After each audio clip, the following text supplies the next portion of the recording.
que esta es la historia definitiva de Adidas. Agárrense porque lo que se viene es cine. Y para comenzar tenemos que viajar a inicios del siglo XX al pueblo de Herzogenaurach, Alemania, y conocer a la familia Dassler, con un padre que se dedicaba a hacer zapatos, una madre con una lavandería y 4 hijos, de los cuales destacaban Rudolf y Adolf. Adolf, o mejor conocido como Adi, era un niño introvertido que le encantaban los deportes, mientras que Rudolf era un niño inquieto y extrovertido. Ambos vivieron una infancia relativamente tranquila hasta llegar a su adolescencia, ya que el deber de proteger a su nación llegó a la puerta de los Dassler, enviando durante 4 años a los muchachos fuera del país. Y cuando regresaron su país no era el mismo. Ya casi nadie puede darse el lujo de mandar la ropa a la lavandería, por lo cual el negocio familiar quiebra, y es ahí cuando a Adi se le ocurre una excelente idea: montar su primera fábrica de zapatos en la lavandería de su madre, al cual poco a poco se le va uniendo Rudolf. Si bien los zapatos no tenían una marca como tal, se distinguían por sus innovaciones tecnológicas pensadas especialmente para los atletas. Adi diseñó unos zapatos con clavos en la suela y los puso en los pies de Lina Ratzke, quien ganaría el oro en la carrera de 800 metros de las Olimpiadas de 1928 en Ámsterdam.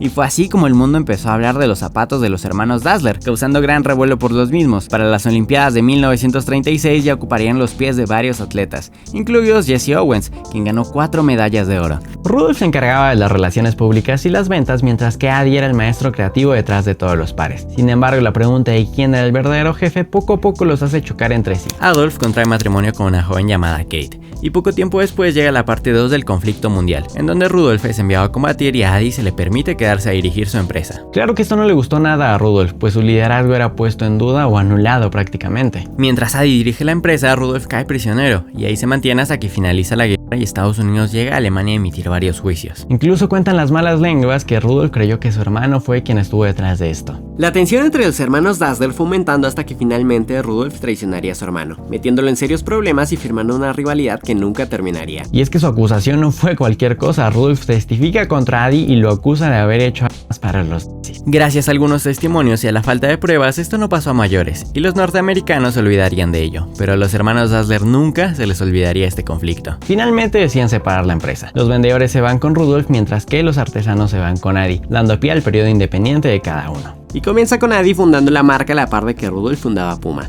ambas con sede en la misma ciudad, la cual fue apodada como el pueblo de los cuellos doblados, debido a que la enemistad de los hermanos escaló tanto que comúnmente las personas veían hacia abajo para ver qué tenis traía la otra persona. Se dice que los trabajadores de las fábricas no se hablaban entre sí, y los dos equipos locales de fútbol eran patrocinados cada uno por una marca y rivales eternos. Y bueno, aunque los primeros años de Adidas se podían considerar exitosos, aún le faltaba algo a Adi. Las 3 rayas en los tenis eran algo común en esa época, y servían como refuerzo para los mismos.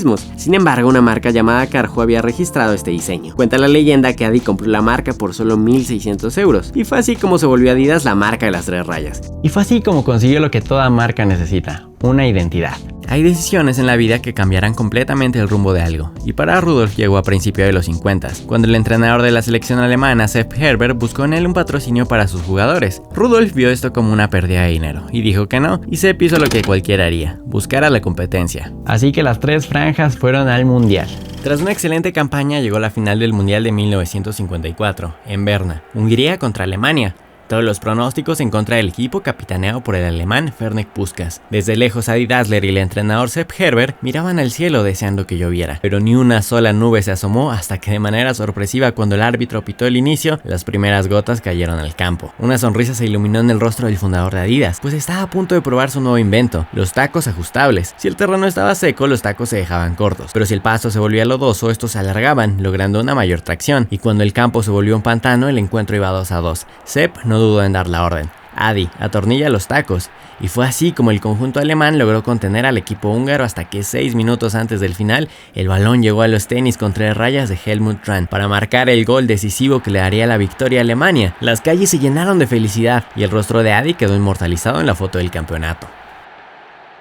Y es que esta no fue una victoria, fue la victoria. Imagínense estar en un país donde estás acostumbrado a derrota tras derrota tras derrota y finalmente llega un triunfo. Quizás Adi tenía todo lo que siempre había soñado, pero con solo 20 años su hijo Horst Dassler estaría a punto de cambiar la historia de la empresa para siempre. Teniendo como misión vender tenis Adidas en los Juegos Olímpicos de Melbourne 1956, pero en lugar de venderlos, Horst decide regalarlos. Por supuesto que a nadie le hizo gracia dicha estrategia, que era vista como una pérdida, pero Horst acababa de llevar el patrocinio donde nadie más había había llegado. El resultado, más de 70 medallas ganadas con los tenis de Adidas. Y es que la gente con hambre de poder no para fácilmente. Horst quería cada vez más y más responsabilidades en la empresa de Adidas. Ni a Kate ni a Adi les agradaba cómo Horst estaba intentando llevar la empresa y adjudicándose más responsabilidades de las que le tocaban. Y quizá la gota que derramó el vaso fue cuando Horst decide casarse con Monika Schaffer, una joven que era de otra religión y que por supuesto a sus padres no les agradaba en lo absoluto. Para remediar esto, los padres decidieron mandar a Horst a Alsacia, con el fin de que tomara nuevos aires. Esta decisión, lejos de alejar a Horst de sus intentos de independencia y de Mónica, desembocó en que se casara con esta última, y que en menos de 10 años creara su propia filial en el desértico pueblo de Landersheim, que más tarde se convertiría en una empresa independiente con sus propios catálogos y proveedores. Y así nació Adidas Francia. La misión de Horst se resumía en una palabra: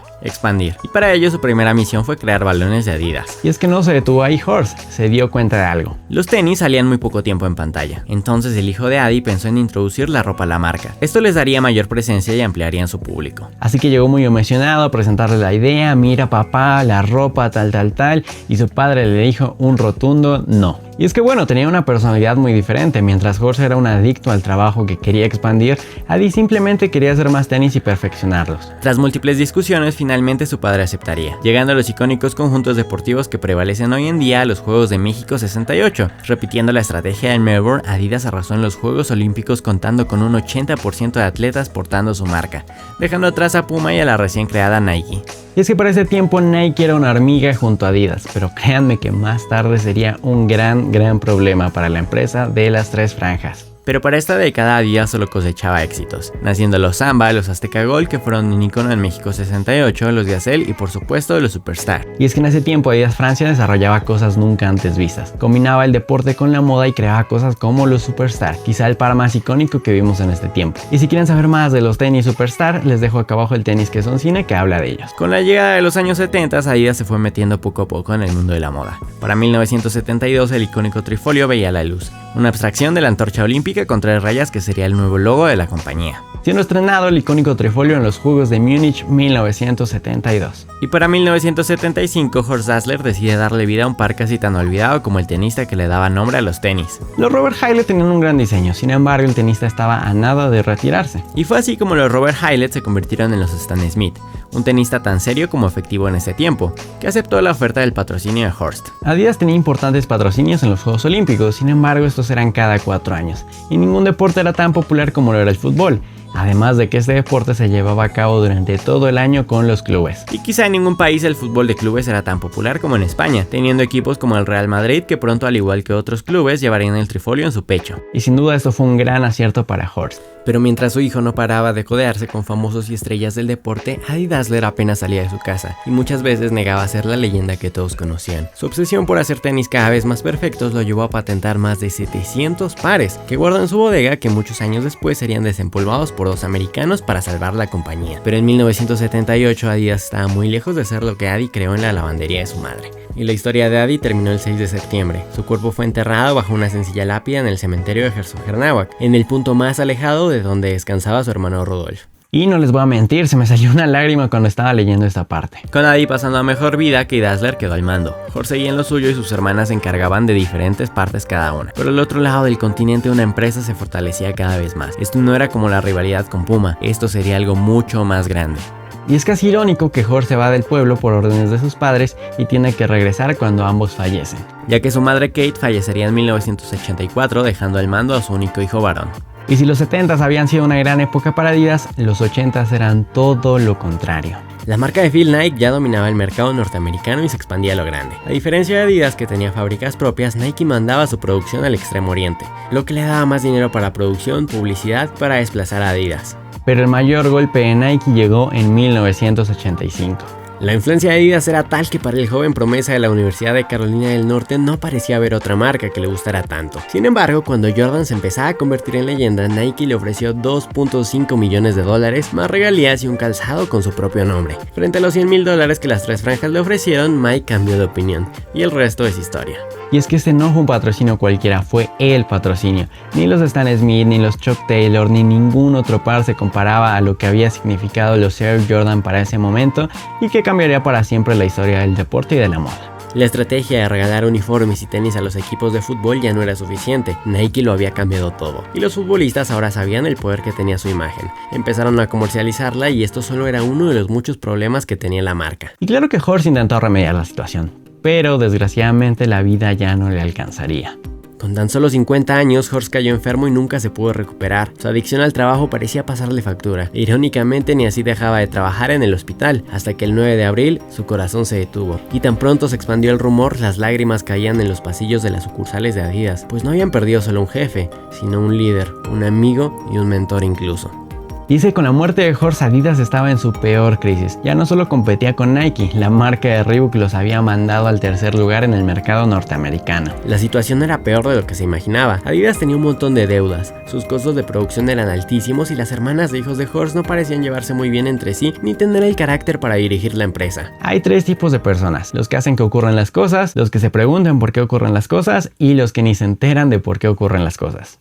El director de mercadología René Yagui tenía colgado en su despacho esta frase, pues era de los que hacía que las cosas pasaran, y no dudó en pasar encima de todos y asumir el mando de la empresa. Había muchas cosas que remediar y el tiempo se acababa. Comenzó cerrando varias filiales de Adidas y terminando con la segunda casa de Horst en Landersheim. Adidas Francia no existiría más como una empresa independiente. Redujo el catálogo al 60% de productos, descartando todo aquel que no funcionara. Quitó un 75% de presupuesto a los patrocinios que ya no generaban casi nada, y lo más triste para los trabajadores, despidió a más de la mitad de ellos. Técnicas cuestionables y que Horst jamás hubiera manejado así. Yagui era la antítesis de este, sin embargo las cosas ahora eran muy diferentes. Pero ni con todas estas medidas radicales se podía remediar la situación, ya que en términos de dinero no había dinero. Necesitaban un inversor y un nuevo dueño y lo necesitaban muy pronto. Y las hermanas del difunto Horst no quisieron saber nada más y vendieron la empresa. Para Yagui no fue fácil encontrar un comprador, pero tras muchos intentos finalmente encontró a Bernard Tapie, un controvertido empresario que se había ido a la quiebra un par de veces. Pero todavía quedaba un gran problema, que tenía un nombre y un logo: Nike, y cómo le iban a competir. Y pues si no puedes con el enemigo, únete o une a los suyos a tu equipo.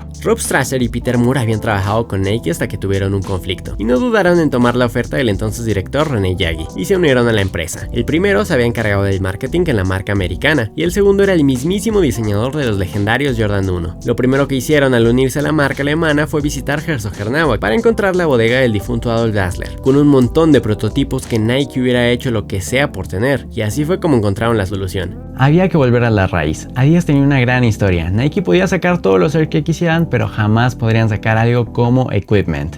Equipment fue el proyecto que salvó de la quiebra en los 90s a Adidas, la línea que diferenciaría los productos deportivos de los de la moda y que se enfocaría en lo que hizo grande a Adidas en un inicio, sus innovaciones tecnológicas en el deporte. Si el trifolio de Adidas representaba una antorcha olímpica, el nuevo logo de Equipment simulaba los obstáculos que los atletas tenían que saltar, conservando el icono que Adi Dassler puso en un inicio, las 3 rayas. El logo que conocíamos ahora se encargaría de la línea Adidas Originals, dedicada especialmente a la moda urbana y el sport style. Nadie sabe qué hubieran dicho padre e hijo de lo que Rob Strasser y Peter Moore hicieron para conciliar ambas ideas. Equipment llevaba la esencia de lo que Adi Dassler creó en la lavandería de su madre, mientras que Originals tiene la esencia de Adidas Francia. Ya no solo pudieron competirle a Nike, más tarde incluso compraron Reebok, y a través de los años la marca no deja de sorprendernos, con incorporaciones como los Superboost, los Adizero, tenis con materiales reciclables y colaboraciones para el sector de la moda en Adidas Originals. Y es que esta es una de las historias más apasionantes del mundo de la moda y el deporte. Sin duda alguna me encantó hacer toda esta investigación.